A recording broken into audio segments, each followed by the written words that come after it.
Hello friends, welcome to जिज्ञासा forum. आज हम मैथ्स की बात करेंगे और मैथ्स ऐसा सब्जेक्ट है, अगर आ गया तो चाँद तक जाएगा, अगर नहीं आया तो चौराहे तक भी नहीं जाएगा, बैठ जाएगा बिचोए में। तो सबसे ज़रूरी चीज़ है आज के लिए, आज इस कंपटीशन के दौर में, कि मैथ्स लगाएं तो लगाएं कैसे। आता सभी को है, सब लोग लगा लेते हैं, कैसे भी जोड़ घटाना करके, गुणा भाग कोई भी फार्मूला लगा के लगा लेते हैं। लेकिन जब कंपटीशन की बात आती है तो उसमें जाते हैं तो टाइम ही ओवर हो जाता है। तो इन सब के बचने के लिए एक बहुत बढ़िया, सबसे अच्छा तरीका है जो पूरे मैथ्स में लगेगा, पूरे मैथ्स में लगने वाला है, और वो ये है, स्क्रीन पे आपके, वैल्यू किसकी इनटू चाहिए जिसकी। ये अभी नहीं समझ में आएगा, अभी मैं आगे जैसे जैसे समझाऊंगा इसकी वैल्यू समझ में आएगी कि ये कैसा है। और इसके द्वारा हम पूरे मैथ्स के सवाल को बिना फार्मूला के लगा सकते हैं। तो इसमें सबसे पहले शुरुआत करते हैं, हम परसेंटेज के कुछ क्वेश्चंस आज लेते हैं। और सबसे ज़रूरी है, इसको आप नोट कर लीजिए, वैल्यू किसकी चाहिए जिसकी आगे काम आने वाला है। तो परसेंटेज में सबसे ज़रूरी है कि परसेंटेज कहते किसे हैं। परसेंटेज मतलब होता है कि 100 में कितना, 100 में कितना, 100 में कितना, यानी जैसे 40% दिया है। उससे पहले ये समझते हैं, उससे पहले ये समझ लीजिए कि जब अगर परसेंटेज बनाना है तो 100 का गुणा करते हैं, और अगर परसेंटेज तोड़ना है तो 100 का भाग करते हैं। इसका मतलब क्या हुआ, ये पहले देखते हैं। अगर परसेंटेज बनाना है तो 100 का गुणा, यानी मान लीजिए 1/5 दिया गया है, इसको परसेंटेज में बनाना है तो इसमें सिंपली 100 का गुणा कर दीजिए, ये आ जाएगा परसेंटेज में। इसको काट देंगे तो 20×5 100 होता है, 20 हो जाएगा, 20% आ जाएगा। और जैसे परसेंटेज तोड़ने में बात करेंगे तो परसेंटेज तोड़ने के लिए 100 का भाग दे देते हैं। जैसे यही 5% ले लीजिए, 5% हो गया, तो इसको तोड़ेंगे अगर, तो 5/% हटा क्या दे देंगे, भाग दे देंगे, क्या आ जाएगा, 1/20 आ जाएगा। तो ये अंतर है, जब परसेंटेज बनाना हो तो 100 का गुणा, और जब परसेंटेज तोड़ना हो तो उस परसेंटेज में भाग दे देंगे, यानी परसेंटेज हटाना है तो उसमें 100 का भाग। 25% है, इसको तोड़ना है तो 25 लिखें सिंपली, उसके बाद परसेंटेज के स्थान पे भाग में 100, ये हो जाएगा 25 चौका 100, 1/4 आ जाएगा। इस प्रकार आगे बढ़ते हैं।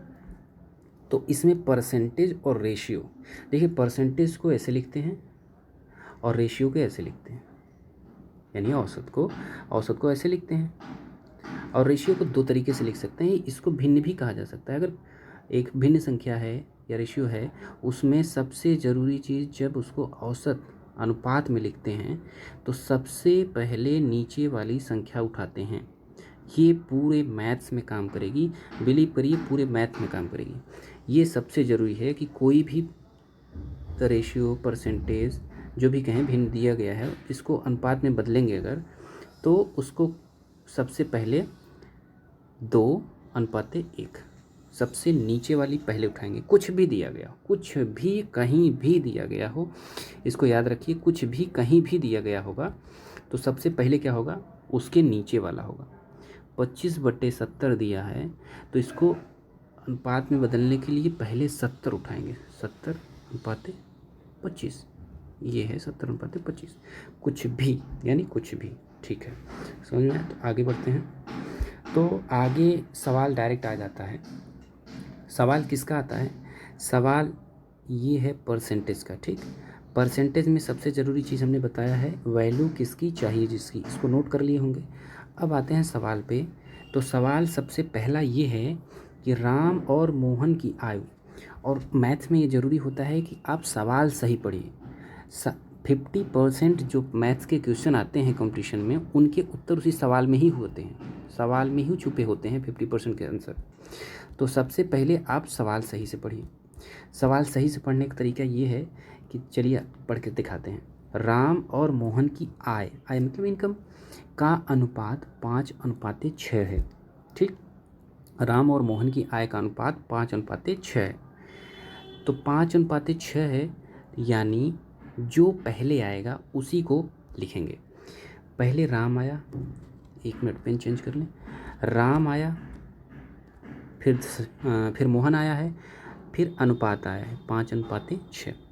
हाँ, एक चीज़ और जानना भूल गए आप लोग, मैं अब बताना भूल गया। जो वैल्यू होती है वो क्या होती है और किसकी वैल्यू होती है और चाहिए किसकी। जो वैल्यू होगी वो हमेशा इन दोनों से भिन्न होगी। यानी जब कोई चीज़ परसेंटेज में दी गई है, रेशियो में दी गई है, या इस टाइप के अनुपात में दी गई है, तो वो वैल्यू नहीं होगी।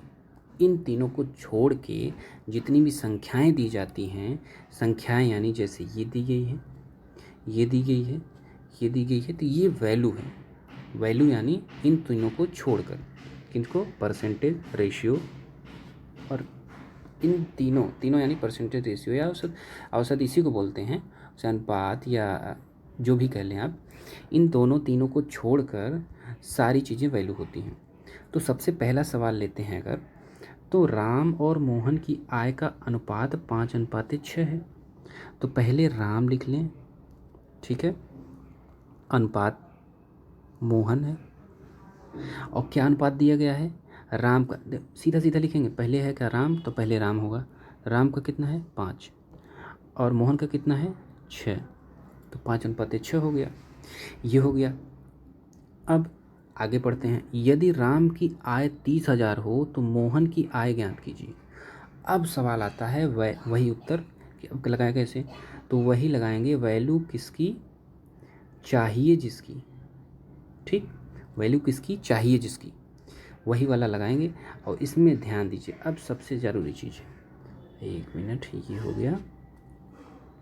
हाँ, अब होता है वैल्यू किसकी। ये वैल्यू है, हमने बताया कि रेशियो, परसेंटेज को छोड़कर जो भी चीज़ें होंगी वो वैल्यू होंगी। तो पहले वैल्यू लिख लेते हैं। वैल्यू कितनी हो गई, 30,000। और वैल्यू किसकी, ये किसकी वैल्यू है, ये किसकी वैल्यू है बताइए। ये राम की वैल्यू है। कैसे, राम की आय की वैल्यू है। कैसे, देखिए सवाल में ही है, राम की आय 30,000 रुपये है, यानी ये किसकी है, राम की है। राम की आय 30,000 रुपये है, यानी राम की ही है। तो वैल्यू किसकी, वैल्यू किसकी, नीचे लिखेंगे किसकी, तो किसकी कौन है, राम की है। तो राम कितना है, ये ऊपर है 5, 5 लिखेंगे। और चाहिए जिसकी, किसकी चाहिए, मोहन की। मोहन की आय कितनी है, मोहन की 6 है, चाहिए जिसकी। बस उत्तर हो गया। इसको काट दीजिए, 5 छक 30, 3 0 ये है, 6 छक 36, 1 2 3, ये आंसर आ गया। समझ आया। एक बार फिर से सुन लीजिए। राम और मोहन की आय का अनुपात 5:6 है, तो हमने राम और मोहन को लिख लिया 5:6 में, ठीक। अब आगे पढ़े कि यदि राम की आय 30,000 हो तो वैल्यू मिली 30,000। 30,000 किसकी वैल्यू है, राम की आय की है। राम की आय देखो ऊपर दिया गया है, आय का अनुपात है, तो राम की आय कितनी है, 5, तो उसके नीचे जस्ट 5 लिखें। और चाहिए जिसकी, हमको मोहन की चाहिए, तो मोहन की इंटू में कर देंगे, गुणा कर देंगे, बस काट देंगे, आंसर आ जाएगा। ये आंसर है। अभी ध्यान से, अगर ना समझ में आया हो तो पीछे देख सकते हैं, और आगे 2-3 सवाल इसी पे हैं, और दोनों रिपीट कर देंगे तो आ जाएगा। पहले ध्यान से सुनते रहिए। अब अगला सवाल देखते हैं। अगले सवाल में ये है, मिट जाओ, हाँ, अगला सवाल दिया है कि यदि मोहन की आय 30,000 हो तब राम की आय क्या क्या होगी। यानी अब इसके पहले हमने निकाला है कि राम की आय 30,000 हो तो मोहन की क्या होगी, और इसको उल्टा कर दिया, मोहन की आय 30,000 हो तब राम की आय कितनी होगी। तो सिंपल है ना। कैसे, राम और मोहन का अनुपात दिया ही है, उसको लिखेंगे, और वैल्यू किसकी है, 30,000 है, वही है, ठीक।